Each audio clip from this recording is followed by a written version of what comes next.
Hello everyone, I know it's been a while, but I'm honestly stuck on what other helpful videos I should actually be making. If you have any questions or concerns with making your own TCG, then please comment some of those questions below, and I can actually go ahead and make an entire video around it, as well as answering that question when it comes, obviously. That being said, thanks to Shigaki, I hope I said that right, for the question. I'm going to go ahead and answer it. That question obviously being how to avoid getting overwhelmed when making a TCG and/or how to prevent burnout when working on a TCG. A lot of people can get overwhelmed making a TCG, or honestly any game or project for that matter, period. Making a game from scratch is a lot of work, and once you start breaking down everything that goes into it, it can be quite daunting. When people see how daunting it is, even if you've already halfway through, you could get overwhelmed and either shut down or think about quitting the project altogether. This video will be here to try to help you overcome that, and the best way to do that, in my personal opinion, is making smaller yet largely impactful goals. If the entire goal is just to finish the TCG, that's a ton of stuff you have to put into it. Instead, work step by step by completing smaller goals that are still very impactful. This will not only help you out with being overwhelmed, but make it significantly less overwhelming. It's also proven that having smaller goals makes it easier to achieve, which sounds obvious, but every single time you achieve a goal for a project you're working on, your brain releases dopamine, which is a happy chemical in your head. When you start completing multiple smaller goals, you will get multiple dopamine discharges and you'll actually feel better.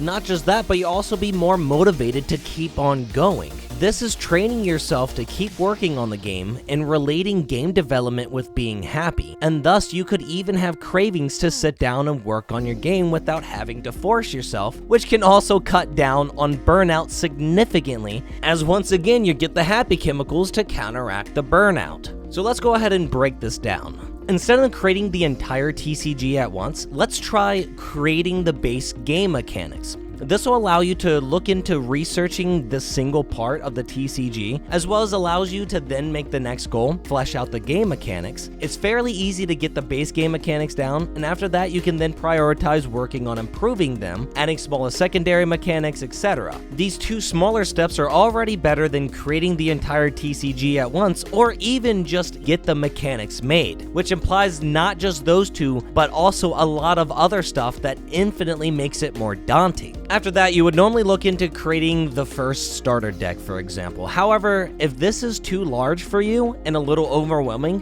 try to start small by coming up with a theme for your first deck, then making several smaller groups for the starter deck. Let's use Pixicree as an example. If you haven't heard of that, I'd recommend checking out the link below. It's a monster taming TCG that's also a video game. Anyway, self-promotion aside, for a starter deck, we could look at a single element or combine two elements together. We could either use water or water and soul. And just like that, that's the goal right there. And now that I have a theme, I could look into adding the creatures. I'd choose 6 to either add or make depending on how far I am in the game development stage. For this example, let's go ahead and say that we're not done and we honestly haven't really started. I know water would be a normal creature and soul would probably be a support creature. So I'd work on making maybe 4 to 5 water creatures and then 1 to 2 soul creatures for a total of 6 in the deck. Once I make those creatures, I can then work on making some defense cards for them. Then I'd work on making offense cards. Finally, utility cards. Each one of these are little goals in between, and each one's very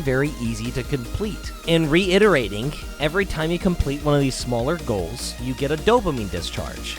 I really hope this video helped. If it did, please do not hesitate to like, comment, and subscribe, which would help me out significantly. I'm super close to being a partner on YouTube, and it means so much to get that done. Also, feel free to go ahead and check out the TCG community over at gilda.gg/TCG. That's where I'm in. You know what? It's the end of the video. I'm not even going to edit that out.